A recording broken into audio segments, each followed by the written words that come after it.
함께 보실 하나님의 말씀은 누가복음 17장 1절에서 10절까지의 말씀입니다. 신약성경 123페이지 전으로 있습니다. 누가복음 17장 1절에서 10절까지의 말씀을 드라마 바이블로 봉독하겠습니다. 예수께서 제자들에게 이르시되 실족하게 하는 것이 없을 수는 없으나 그렇게 하게 하는 자에게는 화로다. 그가 이 작은 자 중에 하나를 실족하게 할진대 차라리 연자 맷돌이 그 목에 매어 바다에 던져지는 것이 나으리라. 너희는 스스로 조심하라. 만일 네 형제가 죄를 범하거든 경고하고 회개하거든 용서하라. 만일 하루에 7번이라도 네게 죄를 짓고 7번 네게 돌아와 내가 회개하노라 하거든 너는 용서하라. 사도들이 주께 여짜오되 우리에게 믿음을 더하소서. 너희에게 겨자씨 하나일 만한 믿음이 있었더라면 이 뽕나무더러 뿌리가 뽑혀 바다에 심기어라 하였을 것이요 그것이 너희에게 순종하였으리라. 너희 중 누구에게 밭을 갈거나 양을 치거나 하는 종이 있어 밭에서 돌아오면 그더러 곧 와 앉아서 먹으라 말할 자가 있느냐? 도리어 그더러 내 먹을 것을 준비하고 띠를 띠고 내가 먹고 마시는 동안에 수종 들고 너는 그 후에 먹고 마시라 하지 않겠느냐? 명한 대로 하였다고 종에게 감사하겠느냐? 이와 같이 너희도 명령받은 것을 다 행한 후에 이르기를 우리는 무익한 종이라 우리가 하여야 할 일을 한 것뿐이라 할지니라. 아멘. 함께 읽은 본문의 말씀을 가지고 제자의 길로 걷는다는 것, 이란 제목으로 말씀 나누고 기도하도록 하겠습니다. 어제 본문에서 예수님은 부자와 나사로의 비유를 말씀하셨습니다. 이제까지 말씀하셨던 하나님과 재물을 겸하여 섬길 수 없다는 것이 어떤 모습인가 하는 것을 우리에게 보여주시는 이야기이기도 했어요. 또한 회개하지 않는 인생의 결말을 분명하게 보여주시는 가르침이기도 합니다. 회개의 기회가 언제나 주어지는 것이 아니라는 것이죠. 오늘 나에게 주신 회개의 기회를 놓치지 않고 붙들어야 한다는 것입니다. 지금 예수님께서 사람들에게 가까이 보이시는 하나님의 나라가 선포되고 초청이 주어지고 있는데 그때 받아들이지 않으면 기회가 없다는 것이에요. 그리고 17장에 이르러 예수님은 제자들에게 주님과 함께 걷는 길, 제자도가 무엇인지를 가르치시며 말씀하십니다. 이는 하나님의 나라의 초청을 받아들이고 따라가려는 사람이 가야 할 삶의 방향이 무엇인지, 그리고 걸어갈 때 그 마음과 태도가 어떠해야 하는가 하는 것을 보여주시는 말씀이기도 해요. 이유가 무엇이겠습니까? 이 신앙이라는 것은 들어서서 출발하는 것도 중요하지만 무엇도 중요합니까? 끝까지 이 여정을 지켜내는 것, 완주하는 것도 중요하기 때문입니다. 이 제자의 길을 가는 여정에서 무엇을 주의하고 분별하라 하고 주님이 말씀하십니까? 함께 오늘 본문의 1절에서 3절을 한 목소리로 읽어보도록 하겠습니다. 같이 읽습니다. 시작. 예수께서 이르시되 실족하게 하는 것이 없을 수는 없으나 그렇게 하게 하는 자에게는 화로다. 그가 이 작은 자 중에 하나를 실족하게 할진대 차라리 연자 맷돌이 그 목에 매어 바다에 던져지는 것이 나으리라. 너희는 스스로 조심하라. 만일 내 형제가 죄를 범하거든 경고하고 회개하거든 용서하라. 아멘. 예수님은 실족하게 하는 것이 없을 수는 없다고 하십니다. 제자의 길에서 전혀 넘어지지 않거나 죄를 짓지 않는 길이 없음을 아신다고 말씀하시는 거예요. 연약한 인생이니 걸어가다 쓰러지고 넘어질 수 있다고 하십니다. 최후 승리를 얻기까지는 믿음에 대하여서 시험하는 것들이 찾아오고 흔드는 공격들이 찾아온다는 것입니다. 하지만 여기서 잘 분별해야 하는 것이 내가 믿음의 시험을 겪는 것과 남에게 그런 시험을 주는 존재가 되는 것은 다른 이야기입니다. 믿음대로 살기 위해서는 시험을 겪기도 하고 나 자신이 의도하지 않게 그런 시험을 주는 존재가 되기도 하지만 남을 시험에 빠뜨리는 일을 당연하게 여겨서는 안 된다는 것이에요. 별 문제 없는 일로 생각할 일이 아니라는 것입니다. 그래서 예수님은 작은 자 중에 하나를 실족하게 만드는 것이 차라리 연자 맷돌을 목에 메고 바다 밑에 빠지는 것이 낫다라고 하십니다.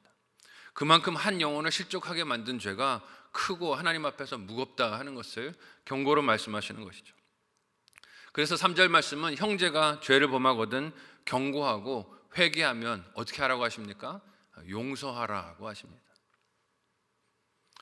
여기서 실족함의 두 가지 경우가 무엇인지를 보게 됩니다. 무엇입니까? 먼저는 죄를 범하는 것을 보면서도 경고하지 않는 것이 실족하게 만드는 죄 중에 하나인 것을 알 수 있습니다.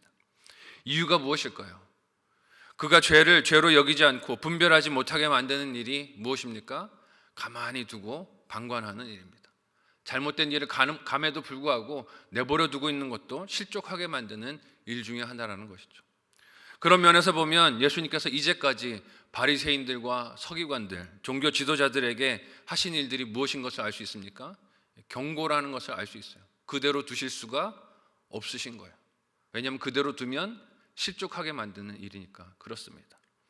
그래서 그들의 마음을 드러내서 알게 하시는 것, 속생각을 드러나게 하시는 것, 하나님께서 보시는 그들의 중심을 드러내 말씀하시는 것이 실족하지 말라고 주시는 사랑의 경고인 것을 알 수 있습니다. 또 다른 실족함의 경우는 무엇입니까? 회개해도 용서하지 않는 것이에요. 왜 회개하는 자를 용서로 응답하지 않는 행동이 실족하는 것과 연관이 될까요? 이는 마치 용서의 주체가 하나님이 아니라 사람이 되는 것처럼 보이게 만드는 죄가 되기 때문입니다. 그래서 예수님은 용서를 어떻게 하라고 오늘 본문에서 말씀하십니까? 함께 4절의 말씀을 한 목소리로 읽어보도록 하겠습니다. 같이 읽습니다. 시작. 만일 하루에 7번이라도 내게 죄를 짓고 7번 내게 돌아와 내가 회개하노라 하거든 너는 용서하라 하시더라. 아멘. 아멘이라고 했지만 읽기만 해도 속이 답답해지는 말씀 아닙니까? 예수님은 하루에 7번이라도 죄 지은 사람이, 즉 가해자가 찾아와서 내가 잘못했습니다 라고 말을 하면, 용서를 구하면 그를 용서하라고 하십니다. 이는 마태복음에서 용서에 대해서 물었던 베드로에게 하셨던 예수님의 대답과 마찬가지인 것을 봅니다. 예수님이 형제가 용서를 받아야 할 죄를 지었을 때 몇 번이나 용서를 해야 합니까? 라고 물었던 베드로에게 몇 번이라고 하셨습니까? 70번씩 7번이라도 용서하라고 하셨습니다. 결국 이것은 횟수에 대한 말씀이 아니라는 것을 알 수 있어요. 횟수를 세고 있다는 것은 무슨 뜻입니까? 그 사람의 잘못을 용서한 것이 아니라 세고 있다는 뜻입니다. 벼른다는 뜻이에요.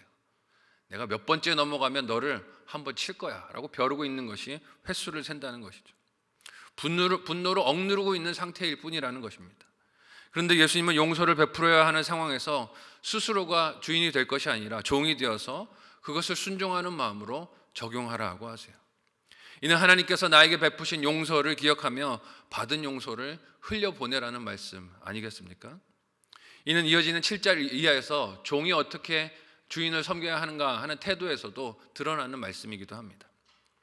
이처럼 사람이 볼 때 도저히 행할 수 없을 것 같은 제자의 길, 용서의 사명을 말씀하시니 제자들은 아마 마음이 턱 막히는 것 같았을 것입니다. 그러니 그 말씀에 어떻게 반응합니까? 함께 5절 말씀을 같이 한 목소리로 읽어보도록 하겠습니다. 같이 읽습니다. 시작. 사도들이 주께 여짜오되 우리에게 믿음을 더하소서 하니. 아멘. 이런 요청이 이해가 가지 않습니까?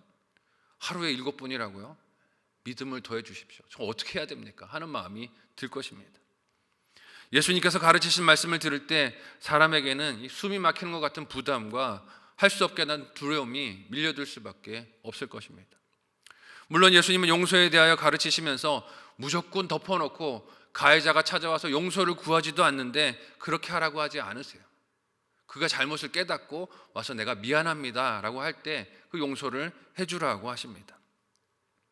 하지만 아무리 상대가 그렇게 찾아와 잘못을 시인하는 상황이라도 계속해서 누군가를 용서하는 것은 쉬운 일이 아닙니다. 그래서 믿음이 더 필요한 일이라고 생각할 수도 있어요. 근데 이에 대한 예수님의 대답이 무엇입니까? 함께 6절 말씀을 한 목소리로 읽어보겠습니다. 같이 읽습니다. 시작. 주께서 이르시되 너희에게 겨자씨 하나일 만한 믿음이 있었더라면 이 뽕나무더러 뿌리가 뽑혀 바다에 심겨라 하였을 것이요 그것이 너희에게 순종하였으리라. 아멘. 믿음의 크기에 대해서 염려하고 있는 제자들에게 예수님은 그들이 생각하고 있는 크기가 믿음에서 중요한 것이 아님을 말씀하십니다. 믿음은 그 대상이 되는 분에 대한 것이기 때문에 예수님은 그 믿음이 대상이 되시는 하나님을 향해 믿음이 겨자씨 하나만큼이라도 있기만 하면 창조주 하나님께서 불가능해 보이는 그 일을 행하실 것을 경험할 것이다 라고 말씀하는 거예요. 그러니까 용서도 누구 힘으로 하라는 것입니까? 하나님의 힘으로, 하나님을 믿음으로 그 일을 하라는 것이죠. 용서의 문제도 사람의 능력이나 믿음의 크기를 따질 것이 아니라 그를 택하여 사용하시는 하나님의 능력으로 감당하게 되는 일이다 하는 것을 말씀하시는 것입니다. 그래서 이후로 등장하는 이야기가 종의 이야기입니다. 함께 7절에서 10절까지의 말씀을 한 목소리로 읽어보도록 하겠습니다. 같이 읽습니다. 시작. 너희 중 누구에게 밭을 갈거나 양을 치거나 하는 종이 있어 밭에서 돌아오면 그더러 곧 와서 앉아서 먹으라 말할 자가 있느냐? 도리어 그더러 내 먹을 것을 준비하고 띠를 띠고 내가 막 먹고 마시는 동안에 수종 들고 너는 그 후에 먹고 마시라 하지 않겠느냐? 명한 대로 하였다고 종에게 감사하겠느냐? 이와 같이 너희도 명령받은 것을 다 행한 후에 이르기를 우리는 무익한 종이라 우리가 하여야 할 일을 한 것뿐이라 할지니라. 아멘. 예수님은 지금 제자의 길에 대해서 말씀하고 계십니다. 제자란 어떤 사람을 말하는 것입니까? 예수님을 믿고 그 인도하심을 순종해서 그 길을 끝까지 따라가는 사람을 뜻합니다. 이제까지 예수님은 그 제자가 실족을 당하는 것 혹은 남을 실족하게 하는 것을 주의하고 분별해야 한다라고 하셨고, 용서하는 일에도 스스로가 주인으로 여길 것이 아니라 청지기자 종으로서 순종해야 함을 말씀하셨습니다. 그리고 믿음도 크기의 문제가 아니라 하나님을 향해 진정한 믿음이 겨자씨 한 알만큼이라도 있다면 믿음의 대상이 되시는 하나님께서 놀라운 일을 행하실 것을 너희가 경험하게 될 것이다 말씀하셨어요. 이런 길을 걸어갈 때 제자의 마음에 있어야 할 태도가 읽은 7절 이하의 말씀에서 등장하는데, 그 태도를 한마디로 정리하면 무엇일까요? 겸손입니다. 그에게 맡겨진 일을 하면서 생색 부리지 말라는 것이에요. 주의 일을 감당한다고 하면서 우리가 생색 부릴 때가 얼마나 많습니까? 내가 일을 이만큼 했는데, 이만큼 수고했는데 왜 나에게 보상이 주어지지 않는가? 마치 하나님이 채무자가 된 것처럼, 내가 채권자인 것처럼 생각할 때가 있는데 그렇지 않다는 것이에요. 왜냐하면 하나님께서 아무리 힘들어 보이는 일을 나에게 맡기셨어도 이는 구원하시고 사랑하신 은혜이며 자비의 손길이지 도가 넘치는 업무를 맡기는 악덕 고용주나 혹은 나에게 일을 맡기는 주인이 아니라는 것입니다.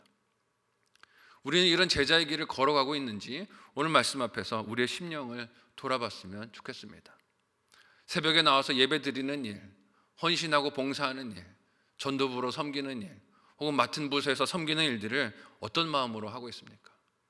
구원받은 감격에 기쁨으로 그 일을 하고 있습니까?